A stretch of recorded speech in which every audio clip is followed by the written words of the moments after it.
Hello and good morning from Hong Kong. My name is Tom and I am your host today on Global Sources Live. It's a buyer fireside chat, which means we're hearing from people on the buyer side of the equation in the world's sourcing industry. And today's topic is the new sourcing landscape. So we'll be discussing the situation in 2023, what it looks like are going to be the major trends or developments, with a bit of discussion of how we got here over the last year or so. And our guests will be sharing their tips on what you, the sourcing professional, should be doing to react to that new sourcing landscape. Later on, we will be talking to David Hoffman of GlobalTQM.com. But first, I'm joined by, as you can already see on the screen, two expert guests. We have Jim Kennemer from Cosmo Sourcing, and we also have Steve Chou of My Wife Quit Her Job. So I think I have to begin with the obvious question, Steve. So your wife quit her job. When you tell us about that. So that's my brand name. I've been selling online and importing from China since 2007. I run a store with my wife, and that's where the name originated from. I ended up just documenting my journey on the blog over at mywifequitherjob.com, which led to an e-commerce podcast called the same name, which is now a top 25 show, which led to a YouTube channel, which led to an annual e-commerce conference that I've been running for the past 7 years called the Seller Summit. Wow, that's awesome. And Jim, could you give us a bit of info about your background, and maybe tell us about Cosmo Sourcing and your expertise and all that kind of thing. Yeah, of course. I'm Jim Kennemer. I'm the founder and managing director of Cosmo Sourcing. I started in 2012, sourcing originally from China. 2014, I decided to move to Vietnam and kind of focus on sourcing from Vietnam. I still do both Vietnam and China, but yeah, since then I've kind of been sourcing for hundreds of clients and kind of just managing that job. So yeah. Oh, awesome. Now, I mean, before we get into the present and the near future, let's talk about the recent past. So sticking with you, Jim, what are the, how's the situation in sourcing and logistics and all this kind of, I guess everything related to your business. How has that changed over like the past year or so, would you say? And the past year, I would say things have been mellowing out, like finally getting back post-COVID. I think we're finally getting the light at the end of the tunnel for COVID for the most part, especially in Vietnam. Vietnam has been pretty normal for last year. And then China, obviously the big news there was they lifted COVID restrictions several months ago, but it's definitely opened up factories and things are actually moving. Well, we were dealing a lot with factory shutdowns and port shutdowns and all that over last year, and it was chaotic. But last few months, knock on wood, really knock on wood, it's been relatively smooth. So I'm really hoping for that 2023 continues that trend and everything kind of goes back to just a nice little stability that way I was used to back in 2019. Kind of hope. I mean, every time I read the words Vietnam and sourcing in an article or a study lately, the opinion seems to be that it's part of the growing wave of people moving to production, especially in apparel, to Vietnam. I guess which is part of something to do with like nearshoring in Mexico as well. It's a bit of a diversifying production bases, I guess, is the general idea. Is that an accurate reflection of reality, would you say? No, that's totally true. Vietnam has been booming the last several years. I think the first big boom was after the trade war started, and it's just been kind of going pretty well since then. Apparel, pretty much everything, but apparel is a big one. Shoes are a big one. Another big one is electronics as well. Apple is moving a lot more and more manufacturing to Vietnam, and that's several other electronic companies are following as well. Several years ago, about 5 years ago, Samsung set up their entire Galaxy phone line made in Vietnam, and was kind of the first big movement to source electronics, and several other companies have kind of been following in that wake. So yeah, it's definitely been moving that way, which is good because Vietnam has seen a very strong economy over the last few years, has a lot of growth, and I think still more potential. I think it's next big Asian success story. Yeah. All right. Although we're dangerously close to coming onto the subsequent parts of the running order. So before we do that, let's talk about. Let's go to Steve. Now, you must be in contact with a lot of different kind of aspects of the sourcing and e-commerce business. Lots of different people. What are the things that you've kind of noticed, remarked upon over that last year? I'm very in tune with the small business community, which is like 7- and 8-figure sellers. And I'm just thrilled that freight rates are back to normal, actually. I remember That's there was a big point during the pandemic where I think I paid like almost 20K for a container, and now they're back down to like 4 or 5K, which is great.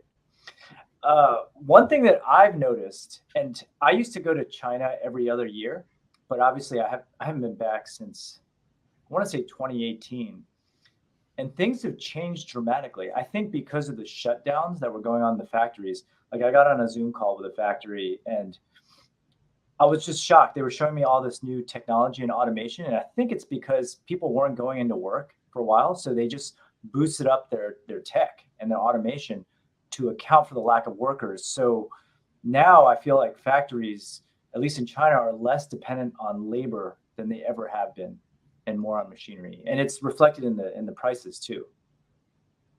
Wow, that's interesting. I definitely know that when we were talking to suppliers over, the last few months, they've been very big on virtual meetings and kind of ways of connecting without people coming into the their customers coming in physically to the location, but that's extending to workers is very well. That's interesting. I mean, how do you see that affecting the sourcing landscape in maybe the year ahead, 2023? Is it going to be a trend that filters down to the sort of smaller business? Well, okay, so on the automation side, I think since they invested a lot up front, the prices have been initially higher. But I mean, let's face it, we're in a recession right now, right? E-commerce isn't growing as fast as it has been the last couple of years. It's kind of catching up with the pandemic. Stores, a lot of the big box stores are seeing less demand. There's a number of factors, right? Apple iOS kind of hurt Facebook ads, and a lot of the smaller guys, like the 7-8 figure sellers, they were dependent on Facebook ads. So I would say now, like the prices are more reasonable than they ever have been, since the pandemic, essentially. Fair enough. Jim, how about you? What's your sort of prognostication for this year in terms of, I guess, major anything that's going to change soon, or things that are going to stay the same but be a big deal? I mean, I like to say the same, but I do agree that like over the last few years, there's been more automation, more investment, and kind of more advanced machinery, because a lot of supply chains in Vietnam, especially pre-pandemic, were very antiquated, and that they could hire 1,000 people to work a line if they needed to. I definitely have seen like more advanced machinery, and those lines being reduced from 1,200 with better, sewing machine and automated sewing machines or CNC machines in furniture factory, etc. In terms of that too, obviously virtual meetings are still a thing, but in last year, last few months, we've been having clients visit Vietnam like normal back when it was 2019. So there still are definitely visits going on, but it's definitely, you can either do virtual meetings or in-person meetings now. I still recommend doing in-person meetings just because you get a nice free trip, tax write-off trip to either Vietnam or China, which I always enjoy. But yeah, I mean, it's been pretty good. But yeah, I mean, business being done virtually is normalized now, and it's I haven't had a chance to actually go to Vietnam or China since pre-COVID 2019. I'll be back in April for the first time, so it's going back to normal. But I've been able to do everything virtually, which has been a godsend for me. So yeah. I mean, do you think that resumption of travel is going to lead to some kind of big sort of boom in? Is it going to make things more competitive because it's going to be easier for, say, US-based sellers to be visiting factories and that, or do you think it will be more like just going to make life easier and maybe not particularly change the situation? I think it's going to just make more life easier. The main thing that's going to make things cheaper, I think, is the resumption of logistics back to normal. Like our record was $16,800 for a container during the pandemic. And now we're back to like sub 5,000, both from China and Vietnam. And with Vietnam too, they're unfortunately still fairly dependent for a lot of components, raw materials, etc., from China. And so having that normalize in China and shipping prices coming down, that's going to lower the cost to get things shipped from Vietnam, because you still get like, anytime you do like backpacks, we still have to get buckles and zippers from China. We still get our molds for any plastic injection molding or any injection molding from China. So that's, for the most part, has been returning to normal and getting back to normal, and then shipping easy and cheaper now. So it's going to definitely bring prices down that way too. Here's a question for you, Tom. Actually, sure. Supposedly the shows are back on, right? Is Global Sources full go? Yeah, it is actually. Yeah, the upcoming April shows are we're planning for full scale again. In other words, taking up the whole venue that we normally use, Asia World Expo in Hong Kong, and we have things slated for where we've got Indonesia and elsewhere. So that looks like it's really picking up. There were also shows within China were kind of back on in pretty much as big a way. Although of course back in even a few months ago it was still.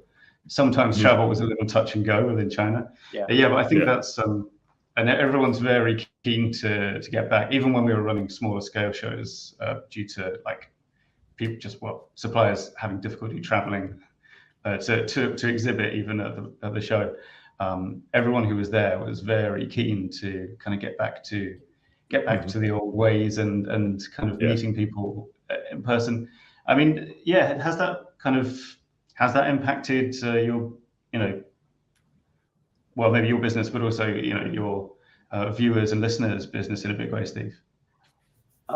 So it hasn't affected my conference, but I will say that my colleagues are still a little squeamish about going to China. I mean, things are opened up, but in just my own personal experience, it's been a little chaotic ordering because everyone is sick. Actually, it seems, or at least it was like that like a couple weeks ago. Yeah. And what I started doing actually is I started placing forecast orders. Like, hey, I only need this number of units now, but can you order all the materials? Because this is how much I'm going to order for the year.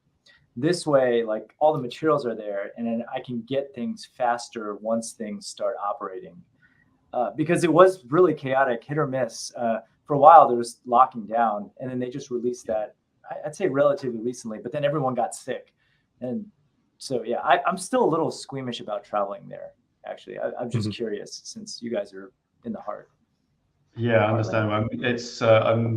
I'm not sure how easy it is still to travel to China properly. You still need, I think, a test to get in there, but it's certainly it's possible now in a way that it wasn't before. But I mean, that's a great tip, Steve. The forecast order. Is that a thing? What are the mechanics of that exactly? Do you still have to kind of commit to making the final order within a certain time frame when you make that sort of It just agreement? depends on the relationship. Like I've been working with these guys for almost a decade now, and they'll just do it, and they know we're good for it. I guess if it's a new vendor, maybe they won't do that for you, or you have to put something down just for the raw materials. But at least for textiles, which is what we sell, there's always variations in like the fabrics from roll to roll, right? And so if you want like a consistent batch, or if you find one that's good, you don't want to have to be sourcing different rolls of fabric every time you make an order, especially when things are a little chaotic. Yeah, that's right. You want to know that you're going to have that consistent thing. I often hear textile suppliers complaining or boasting about how difficult it is to ensure consistency. I'm never entirely sure. I mean, Jim, we do have delays still with textile orders. Oh, what's that, Jim? Yeah, we still have a lot of delays with textile orders too. Yeah. Like just ordering raw materials and take a month or two. You just got to let them know that the factories don't have the textiles on hand most of the time, and we got to do custom orders for your project, and it's going to take some time sometimes. Yeah. Okay. Yeah. What kind of lead time do you need to build in then if you're planning that kind of thing? You know what's funny is we just got a shipment that was delayed at the port for like a month.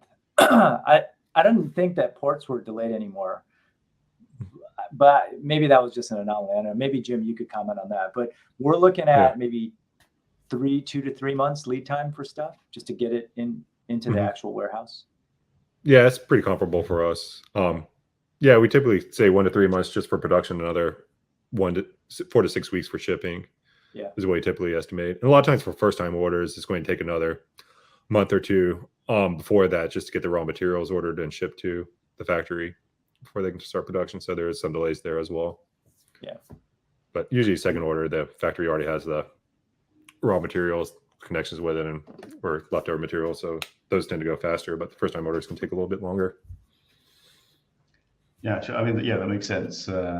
Fair enough. Okay, I want to slightly switch topics to something we touched on lightly earlier, which is the kind of diversification of sourcing locations. So, there's been a lot of movement to ASEAN, especially for apparel, as mentioned. automotive suppliers in particular been setting up plants or setting up supply chains in Mexico has been sort of big thing over the last year or two, which seems to be continuing. Does for the general sourcing professional, does that make a difference? Like, what should they be doing to respond to that trend? Like, do they need to basically how do you research new physical locations that you're trying to get supplies from? Maybe we could think for them. I'll take this question. But I think in general, you just need to kind of do your research. I really feel like a lot of like 5 years ago, everybody was just going to China and seeing what they could find, especially for FBA sellers and small sellers like that. But last few years, I think you really need to do more research about which countries have their competency and find the country that does products. Like apparel, you can do anywhere from Vietnam, Bangladesh, India, etc. If you do want to do wooden goods, I think Southeast Asia is the best, especially Vietnam. We do a lot of wooden goods. I think it has strong competitive advantage. Shoes like Indonesia and Vietnam make tons. Bangladesh makes several, but you just kind of need to know, and it's going to be a little bit more intensive on the research end to find out where those countries are. But I think it is smart to actually diversify away from China and at least have multiple countries in mind, just because like last few years have shown like a country can shut down and things can get chaotic. It turns out, Sorry, Steve, I think I cut you off earlier. One thing that I've just been noticing in my community is a lot of people are sourcing from Mexico because of Section 321. And if you guys aren't familiar with that, that's when you can, shipping into the United States or importing the United States, you don't have to pay import duties if it's less than $800, right? So what they do is they have it shipped to Mexico where you have a 3PL, and then when an order comes in, you can have it shipped piecemeal to your customers in the US because it's from Mexico. They can just slip it in the US mail if they're on the border. Same with Canada, actually, certain parts of Canada. But if you end up having your production in Mexico, it just makes it a lot easier because then you just have it shipped to your 3PL and then you don't end up paying any import taxes. This is probably more important if you're getting hit by tariffs still. I've been just kind of following the tariffs. I don't see any movement or any retraction of those impending or anything like that. So if you're selling one of those products, tariffs, exactly. Yeah, there's been absolutely no movement on that at all, as far as I can tell. It's like, I remember when they I was about to say when they first came in, it's like for the first, I don't know, few years when they were hovering around, everyone's constantly talking about when's that going to go away. But it looks like I think you just have to build them into your plans now permanently, don't you? And then if things ever change, then I guess it's like a windfall. And Jim, maybe you can comment on this, but I know several of my vendors have actually opened factories in Vietnam. They're still Chinese-owned companies, but that's very popular now. We're dealing a lot with that. Last several years, really since the tariffs, the foreign investment in factories in Vietnam has been huge, and Vietnam does allow foreign ownership of factories, including China. We do work with a lot of Chinese-owned factories, Japanese-owned factories, Taiwanese-owned factories. As well as Vietnamese-owned factories, so about half are Vietnamese-owned factories. And it's kind of crazy because like the first time I kind of experienced that, I was with a client. We were making this kind of corrugated plastic for signs, but he was sourcing from China, and we actually went down to Vietnam. We found several factories for him. We get to one factory, and it looks at the machinery. It's like, oh, this will work perfect. This is the exact same machinery that our factory in China uses. So we get a tour of the factory. It was a Vietnamese manager, so we didn't think anything of it. Everything looks great. And he's like, okay, great. Let's move over here. We got the owner of the factory, etc. Love to meet with you, talk to, numbers, but purchasing. Turns out the exact same owner of the factory in China, set up in Vietnam. We didn't even expect it. It's definitely been happening. Still, I would say majority of factories, at least 50% are Vietnamese-owned factories, but it's definitely a lot more investment, a lot of foreign investment is going on in Vietnam, which is, I think, good. Yeah. And if you're big enough, you can actually buy and own your factory in Vietnam. You can do 99-year land leases and own the equipment, which is something that if you're huge enough, willing to make a capital investment of $10 million plus is something you can do. Yep. That you can't do in China, at least. That's true. Yeah. All right. Let me see. That kind of brings me to the end of my prepared questions. I don't know if you guys have any other. What's your kind of top tips for the year ahead for anybody who's watching? Like something we haven't mentioned yet, something that maybe for example, I got to say the Mexican kind of postal connection had not occurred to me. I knew it was at least for physical proximity reasons, but that is a top tip. Is it below $800? Did you say, Steve? Yeah, the de minimis level is $800. So like literally they just slip it in like the U.S. postal system in like San Diego or something. It's right on the border. Like these 3PLs. So basically, got to do drop shipping. It's basically drop shipping, but with a Mexican 3PL. It's not drop shipping because it's your own product, right? That's true. With your own brand, but it's the same as using a 3PL anywhere else, except you're not paying the taxes on it. Yeah. So, yeah, fantastic.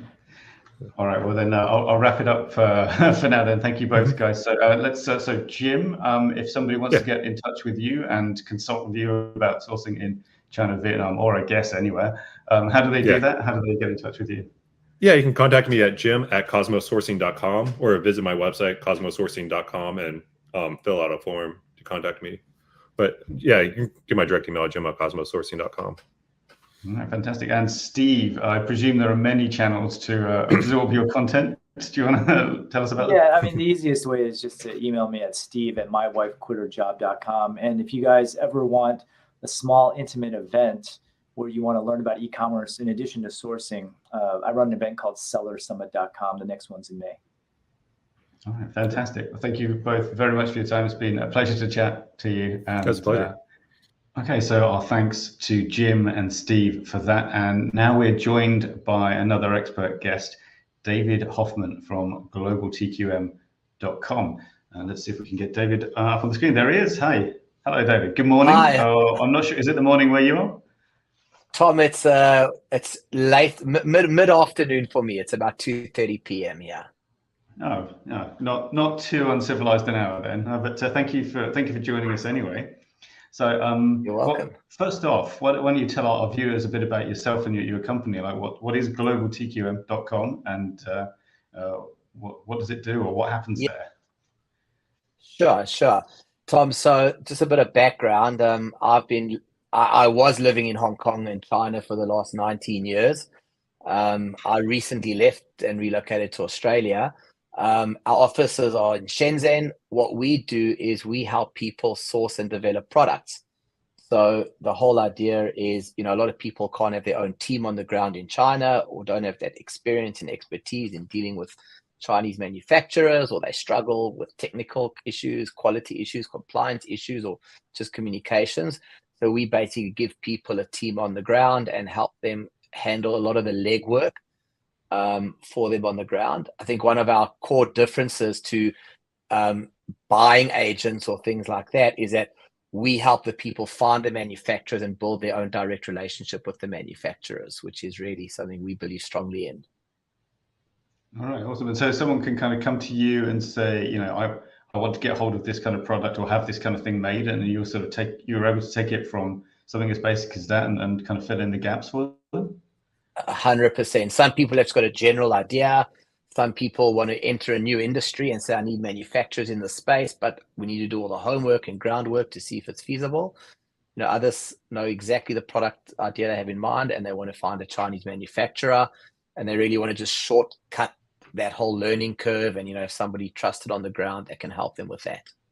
Oh, fantastic. So you're the perfect person to ask about this kind of thing. Let's start with then, the recent past. I guess the headline news in terms of what's been happening over the past year or so is fairly well known.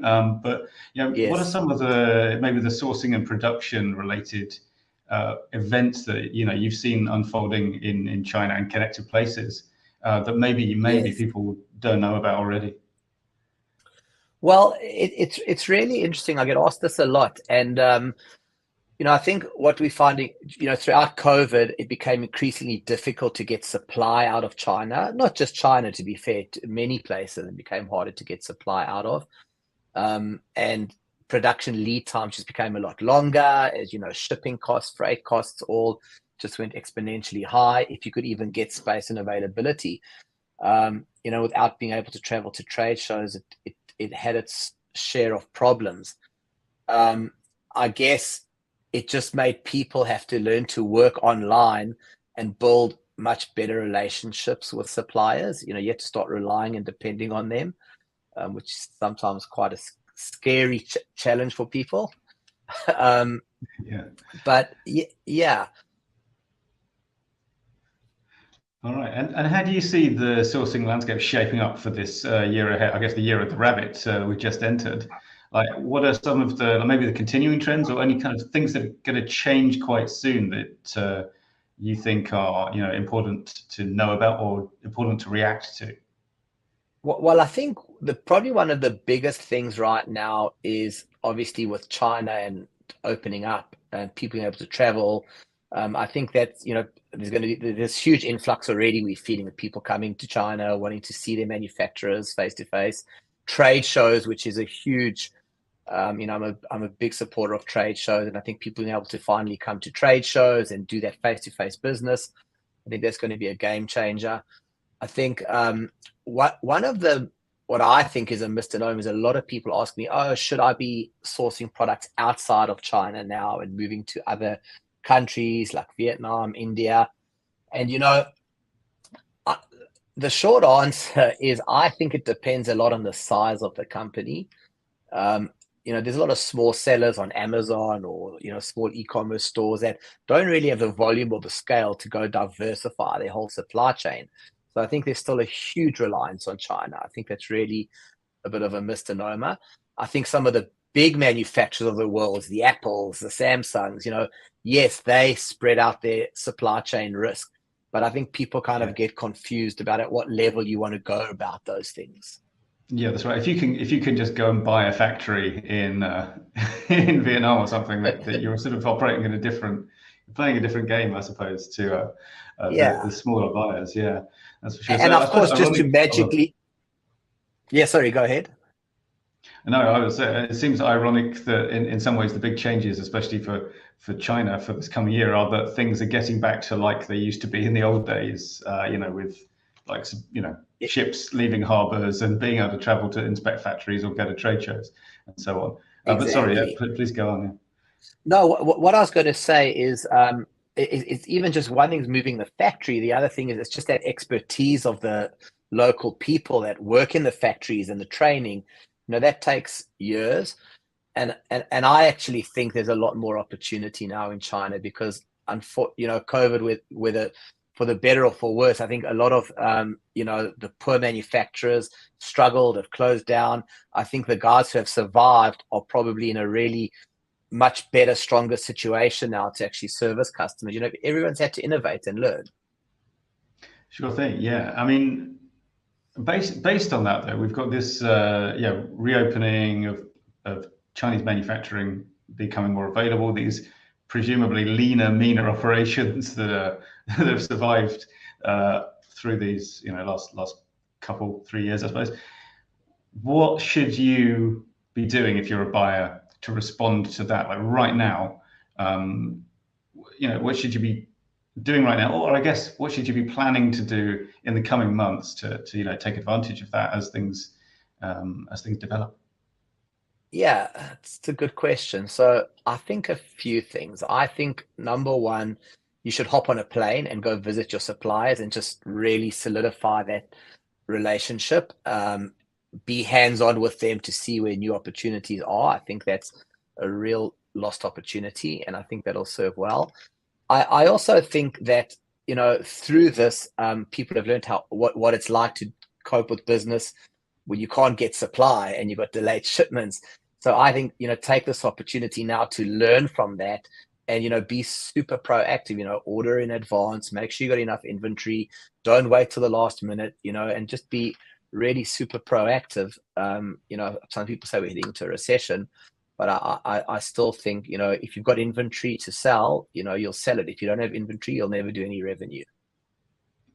Yeah, I think we've all learned the lesson that a plan based on as long as everything goes fine, it'll be fine isn't necessarily the best idea. As we discussed, the thing is, I think theoretically everybody knew that before, but it took a big demonstration to sort of wean ourselves away. And of course, just-in-time fulfillment is still going to have a place, right? But I suppose you need like a backup plan, right? You need a backup plan, and there really is. I think what people sometimes miss sight of is that just like we're looking for the best manufacturers, the best manufacturers are looking for the best customers too. So, that's why I say, take that time to work with them, build that relationship, support them, because, when you need supply, I've got a lot of friends in the industry that they can't ship enough containers. They just can't. Their suppliers have gone and said, look, I'm going to allocate X amount to my top 10 customers just because I want to take care of all of them. So, it's not just I'm the customer, I should get what I want situation anymore. Yeah, that's right. I mean, when we talk to suppliers, they often do make the point that when you're interviewing and vetting them, they're doing the same right back to you. They're going and looking up your website, they're sort of finding out about you, and when they meet you, that's important too. Yeah, I mean, I get that all the time from people saying, "Oh, the supplier's not coming back to me," or they stopped responding. And the first question is like, "Forward me all the correspondence." And then after a while, you start reading like, "Do you know how busy they are? Do you know how many customers they've got like asking all these annoying questions as well?" Sometimes you have to just kind of step it up and make them want to work with you, and own some of the responsibility. Yeah, I mean, and on that subject of like flying over and meeting up, I mean, would you recommend doing that? Is it worth doing even if you don't like have a particular thing to ask them about? You're not looking for a new product, you just want more of the old stuff. Is it still worth kind of going to meet suppliers just to say hi, essentially, or do you need kind of, what's the threshold for it being worthwhile? I can tell you, Tom, in my last 25, 30 years sourcing products in China, there's never been a face-to-face meeting where something interesting has not come out of that conversation just by being in person. Whether they've got a new idea, whether through discussion something comes up, it's always worth it. All right, fantastic. And in terms of, although we're saying go meet face-to-face, in terms of online sort of sourcing or communicating without being present, like what's the best practice now for like deciding when to, for example, do a Zoom meeting instead of an email or doing a call, that kind of thing, would you say? Yeah, I try to encourage people to hop on a Zoom meeting as soon as possible rather than waiting. I think that communication and interaction with people face-to-face makes a real difference. I also encourage people to, try and get a tour of the factory or some photos from the factory and some background information on, not just like background information, how long they've been open, but actual real pictures of their production line and their facilities, even if they do a video call walkthrough. I think that just tells a 1,000 things. And then the follow-up by email it's just normally a lot faster and smoother. Presumably people are using WeChat because that's the best way to do it. Yeah. I suppose learn how to use WeChat if you want to do that. Master WeChat. Yeah, your productivity levels will 10x. Yeah, you raise a really great point as well. Actually, when you ask people to sort of send photos or videos or do a kind of live call to show where they work, a lot of the time people are very happy that you're interested. Like, let alone because they're proving that their factory is of a given capacity. People are often, especially manufacturers, they're quite delighted that you're interested in like how they, I don't know, stamp a particular part to put into a motorbike or whatever it is you're sourcing. Yeah. And to be fair, you're right. Yeah, right, Tom, you're actually spot on. And like I find people say to me often like, "Oh, can you send people to the factory and do a mini audit and check them out?" And I always go, "I can, of course. That costs money." But I said, "Did you know that like if you spoke to them and the boss, you could probably get 80% of that done with the right questions?" Because like you said, Tom, when they're super passionate about their factory and their production line, they want to tell you about it. You say, "Oh, how do you check this for quality? How do you check that for quality?" And that's why I say those conversations are really good, because you learn from them. And if you've got guys, factories that are telling you all these answers with this passion, you go, "Oh, they know their stuff." If you've got guys that, "Oh, I don't know, I'll check, I'll come back to you," you start thinking, Yeah, so a bit of a warning. Well, to be fair, it might not always be a warning sign. It might be you're just talking to the sales guy who genuinely doesn't know that. But yeah, correct. And that's why it is a process. Yeah. All right. Well, that's fantastic. And those are some great advice and a relatively sunny outlook for China sourcing by the sounds of it. Do you think it's going to be kind of? I mean, what's the overall outlook for exports from China in this year? Is it sort of back to or even kind of exceeding the previous levels of growth, or are we kind of looking at maybe a more modest chugging along okay kind of situation? It's a bit hard to say now. You know, a lot of people are predicting a recession, so some people might be scared on inventory. A lot of the people I know are stocking up as much as they can, because they just said, even if I don't sell it all this year, I'll sell it next year. We had such supply constraints. Sure. But you know, it does depend on your situation. I'm personally quite optimistic. You know, I don't. There's a lot of this production in China. I don't see how it can be moved. I think, you know, there's a lot more online resellers now that are doing exceptionally well. I think it's going to be positive. No, fantastic. Okay, David. Now, if the viewers would like to get in touch with you and ask about your services, or I don't know, just chat, how do they do that? Yeah, it's super easy. Just go to our website. It's globaltqm.com, or they can email support@globaltqm. But on our website, there's a schedule a discovery call, and they can literally just click that. We do a free call. They can chat to me. They don't have to buy any services. Happy to just talk through their projects, their problems. You know, we started this whole division of our business just to help people that had small problems that we could help them solve. So, you know, happy to talk to anyone. Excellent. David, thanks very much for your time. Really appreciate it. Awesome, Tom. Thank you very much for having me. So many thanks to Jim, Steve, and David for their valuable time and their valuable insights. Don't forget to put likes on this video if you like it, and also subscribe to Global Sources social media, and maybe even sign up for some newsletters on globalsources.com. We will have more Global Sources Live coming up in, well, actually, I think we have some plans for episodes throughout the coming year. Some of those dates still a bit TBC, so do stay tuned for that. And of course, for coverage from our trade shows. The next one in Hong Kong is coming up in April. Thank you for watching, and until next time.